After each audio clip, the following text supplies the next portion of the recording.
Idol meron tayong kinabitan ng clutch lining, centrifugal, at saka clutch shoe. Parang luma niya mga idol. Yan.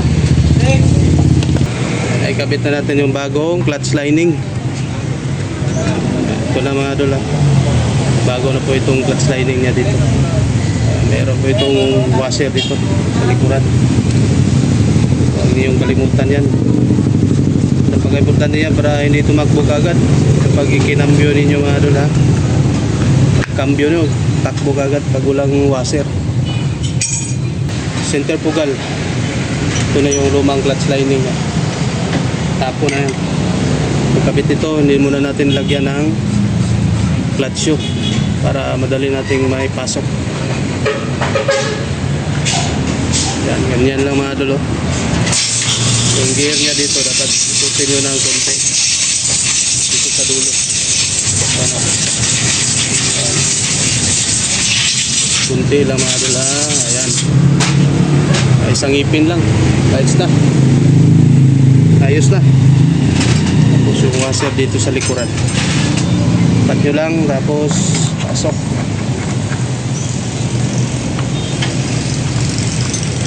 Yan ang mga idol, no? Pwede itong dito sabay mga idol kasi mahirap ipasok yan. Delikado yung ngipin sa likuran pag hindi sinabay. Pag ang patong at saka pag-ikpit maputol o mabasag yung gear. Sigurado talaga ang stock mo yan pag nabasag. Washer, kapit na natin yung makapal na washer, castle nut. Yan. Tips ko mga idol para wala kayong makalimutan na higpitan. Bawat kabit higpit ka agad. Yan. Ganyan ako mga idol.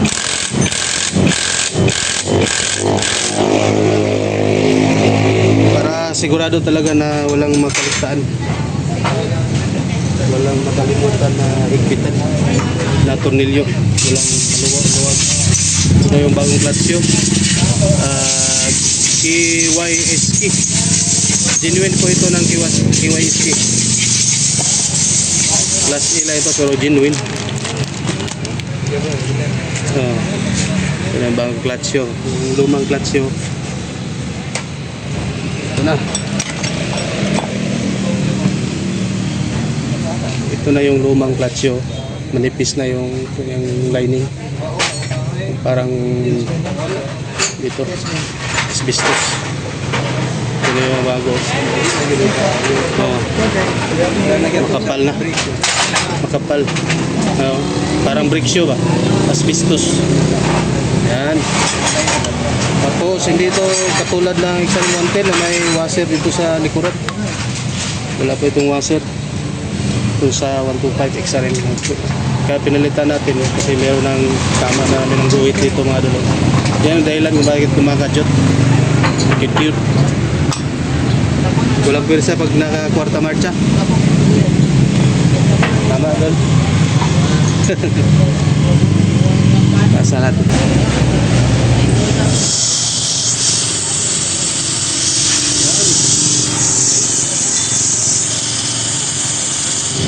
Yes. So nating nahugasan, tapos na-bloweran na rin. Sabihin malinis na, wala nang alikabok. Meron po itong washer at saka flange nut. Pagkabit ito, bawat kabit higpit ka agad para walang makalimutan. Walang makalimutan na higpitan. Umiikot siya, dapat nakalak. Hindi siya umiikot. Kasi dito sa likuran, ito yung pinakalak. Dapat ka-imbos siya.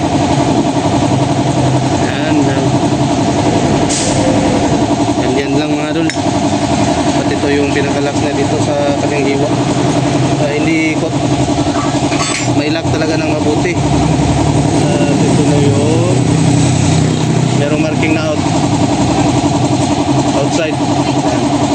Dapat dito yan sa labas nakaharap. Yan. Yan mga idol. Please like, follow my Facebook page and YouTube channel. Maraming salamat po mga idol sa suporta. Kapit kagad mga idol. Yan. Para ako makalimutan.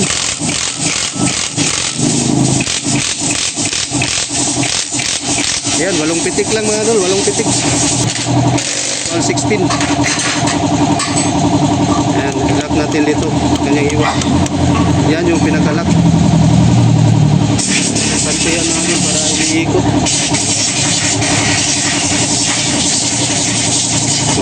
Lumuwag man siya pero hindi matanggal kasi hindi siya iikot.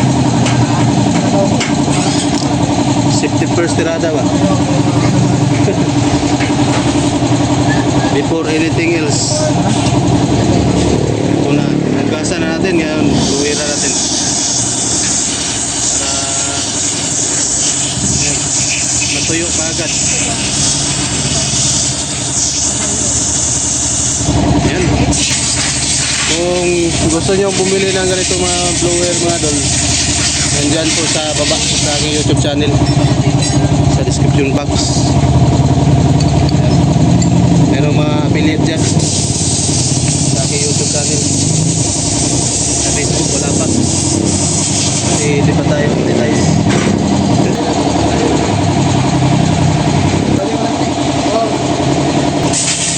Go.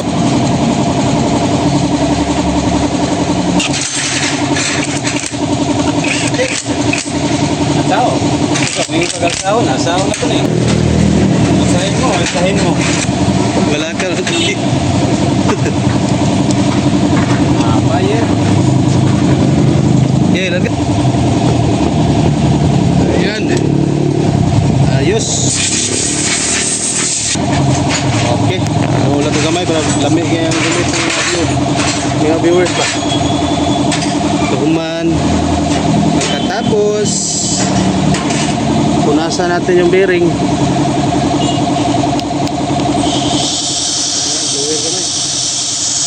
Para matuyo agad. Tapos lagyan natin ng langis. Ayan, pagkatapos. Ayan.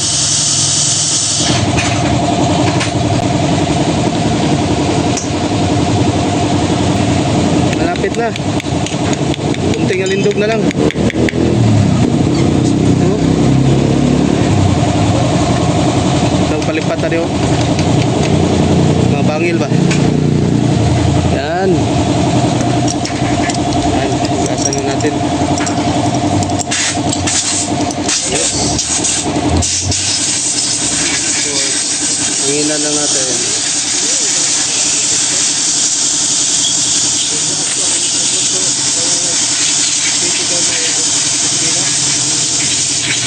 Oh, kuha lang siya pagsamantala. Ito na yung magic grasa mga doon. Mahal eh, 1.5 eh. Wala na eh, mahirapan yung karing makalisod. Tulog na rin para kumapit. Hindi siya malaglag mga dol. Kailangan natin lagyan ng magic grasa. Ito yung magic grasa mga dol. Ayan. Tapos, lagay na natin dito. Ayan. Hindi na, malalaglag yan. Mahalin itong yung grasa na to. 1.5. Sakit sa ulo pag wala to. Siguradong laglag talaga yung mga maliliit. Pag walang magic grasa. Kailangan talaga ng magic grasa siya. Ito yung bandang matulis. Sa dito plain na siya. Itong sama mayroong matulis dito yung sa loob, sa harap. Yan. I-guide po ito ng kung kanyang shifter. Yan, kumapit na siya. Hindi na malalaglag yan. Dito meron itong timing mark. Meron itong kanyang arm ng kanyang spindle shaft. Merong tuldok dyan. Saka merong guhit dito. Tapat na natin mga doon. Yan. Para hindi masira yung bucket mga idol. Tapat lang natin para hindi tayo mahirapan sa pagkambyo. Yan. Siguraduhin natin na maitapat talaga ng maasinta natin yung guhit at saka yung tuldok. Yan. Yung timing mark yan. Sintado na. Ayun, linisin na natin yung nabasag na gasket. Tanggalin na natin ito mga idol. Itong gasket. Ito yung power gasket to, Apple. Lutong nga na mga idol. Nilalaban na mga itikin kunti para mabasag ang mga malutong na gasket. Tapos script. Yan. Yan lang mga idol. Kabit na natin itong gasket mga idol. Yan. Ito yung palatandaan mga idol. Itong strainer dito banda. Yan lang mga idol. Tapos yung guide, yung pindawil, na ikabit na natin ang importante yung dalawang pindawil mga idol para hindi tumagas yung langis. Ito na, malinis na. Tanggalin natin yung lumang gasket. Lagyan na natin ng langis City de Bansanilla. Pana natin ng kunti itong yung oil pump. Ito yung oil pump to. Dito lumalabas yung langis patungo dito sa cover. Akyat doon sa kanyang cylinder head. Yan. Dito galing ang langis, pasok dito, labas dito, papunta sa cylinder head. Yan.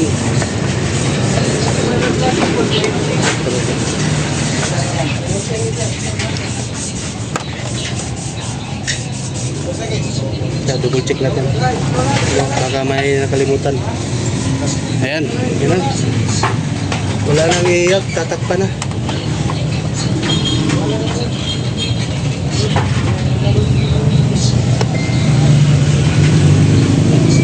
Mahirap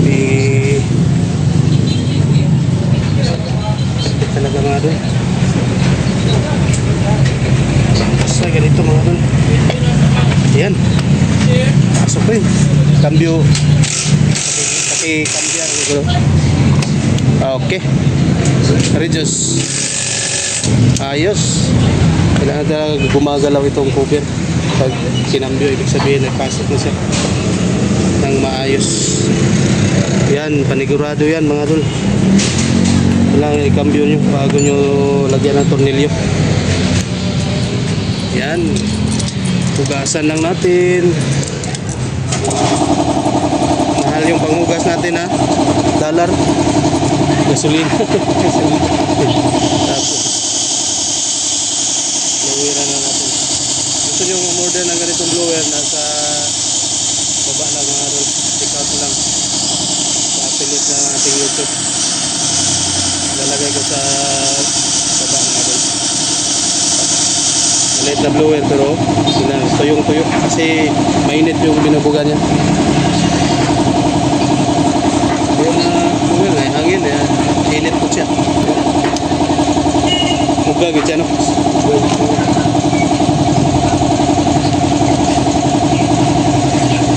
Yan. Tapos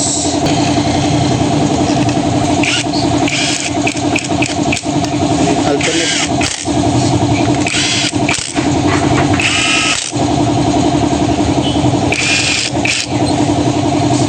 Pwede na.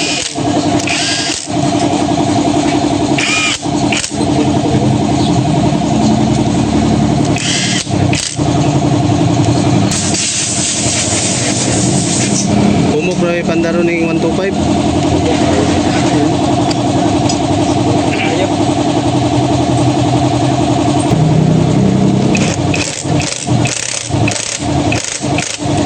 Yan. Double check.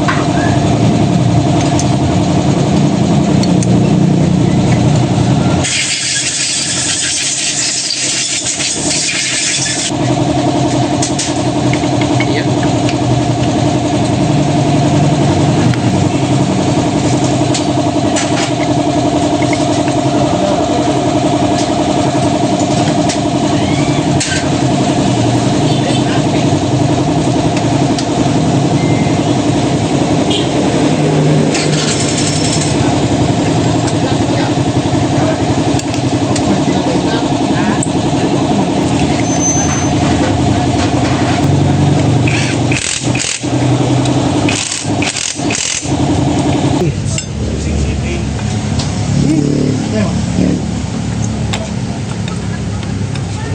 Iyo.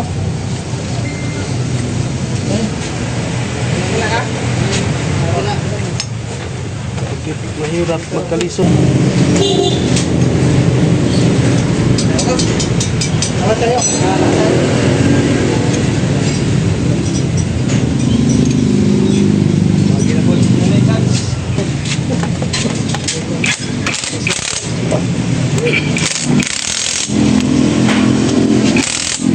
Yan.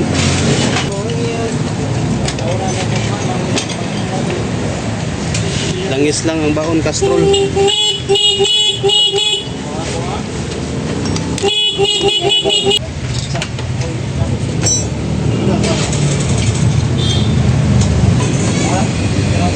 Okay na.